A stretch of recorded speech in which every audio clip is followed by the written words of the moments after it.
Tudo bem, pessoal? Nesta chamada do autor, relacionada à obra Administração Financeira e Orçamentária 3D, da editora Juspódio, vamos falar um pouco sobre o princípio do equilíbrio e a regra de ouro. Primeiro vamos falar sobre o princípio do equilíbrio lato sensu. O que é que diz o princípio do equilíbrio? As minhas despesas, que aqui no caso dão R$1 milhão, não podem superar as minhas receitas, que também equivalem a R$1 milhão. Então a gente está somando tudo aqui, vai dar R$1 milhão, somando todas as minhas despesas dá R$1 milhão. Então o que é que acontece? As minhas despesas não podem ser superiores às minhas receitas. Pode ser igual, pode até ser menor. Normalmente vai ser igual. Só que o que é que acontece? Dentro do princípio do equilíbrio, que essa é a visão lato mundial, no caso do Brasil, você tem a regra de ouro. O que é que diz a regra de ouro? Que as operações de crédito, que é um dos tipos de receita de capital, não podem ser superiores, ou seja, não pode ser, tem que ser menor ou igual, não pode ser maior do que as despesas de capital. Primeira coisa que eu tenho para te dizer. Aqui você vai ter o seguinte, você vai ter obras, equipamentos e amortização da dívida. Então, nesse caso aqui, você vai ter 500 mil,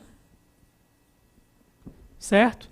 E aqui você vai ter operação de crédito no valor de 200 mil, certo? Então, a pergunta que eu tenho para te fazer é a seguinte, 200 mil é menor ou igual do que 500 mil?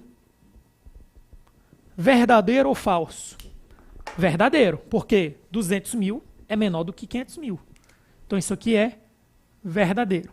Quando eu digo que essa inequação, que é o termo matemático correto para isso, quando eu digo que essa inequação é verdadeira, é porque a regra de ouro está sendo obedecida. Vamos avançar.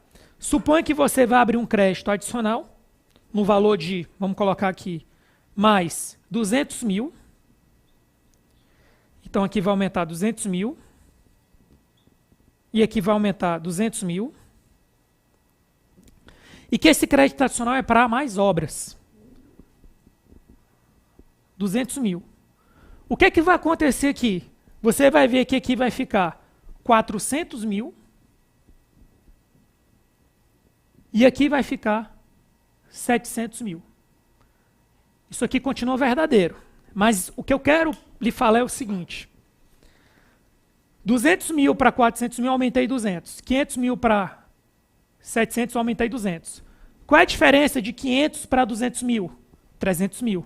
Qual é a diferença de 700 para 400 mil? 300 mil. Ou seja, mesmo eu contratando uma nova operação de crédito e jogando essa operação de crédito para a despesa de capital, mesmo eu fazendo isso, isso não alterou a minha diferença. A diferença que era de 300 continua de 300. Moral da história. Se eu sempre contratar uma operação de crédito, se um ente, vamos começar assim, se um ente cumpre a regra de ouro, ele cumpre a regra de ouro, e se eu contrato operações de crédito de forma indefinida, e essas operações de crédito são sempre destinadas para despesa de capital, sabe o que eu vou te falar agora? A regra de ouro nunca será desobedecida. Então, para eu começar a quebrar a regra de ouro, eu preciso fazer uma coisa. Eu preciso fazer uma operação de crédito para cobrir despesa corrente. Então, vamos imaginar que eu vou fazer uma operação de crédito agora de 250 mil, só que eu vou usar para pagar juros. Um exemplo. Então, o que é que vai acontecer aqui agora? Eu vou ter aqui agora 600 mil, 650 mil, desculpa, e aqui continua com 700 mil. Continua verdadeiro. A regra de ouro continua sendo obedecida, só que tem um detalhe. Só colocando aqui. Aqui eu tenho que colocar, que eu não coloquei da outra. Eu coloquei mais 250. E aqui eu vou colocar mais 200 mil, mais 250. Só voltando.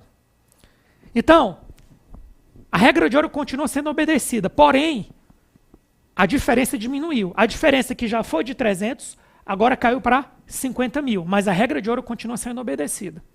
Só que aí suponha que agora eu vou abrir mais um crédito adicional aqui, no valor de 100 mil, e esse 100 mil vai para pagar juros. Ou seja, agora aqui vai ficar 750 mil, menor ou igual do que 700 mil isso aqui vai ficar falso. O que é que acontece? Nesse caso aqui, isso aqui é falso. Se isso aqui é falso, o que é que isso acontece? A regra de ouro foi quebrada. Agora vem a última pergunta. A regra de ouro pode ser quebrada? Pode. Se na hora que eu estiver fazendo isso aqui, eu estiver abrindo um crédito suplementar ou especial e for por maioria absoluta. Então, você tem que separar duas coisas. O que é o equilíbrio lato sensu? Receita igual a despesa. O que é a regra de ouro? O somatório das operações de crédito não pode superar a despesa de capital. Beleza. Mas a regra de ouro pode ser quebrada? Pode. Aquela foi quebrada. Mas na hora que eu vou quebrar ela, eu preciso de uma maioria absoluta do legislativo, porque para quebrar ela, eu vou quebrar ela por meio de um crédito suplementar ou especial. Ou seja, eu vou quebrar a regra de ouro durante a execução da LOA. Esse era o meu recado, essa era a nossa chamada. Até a próxima.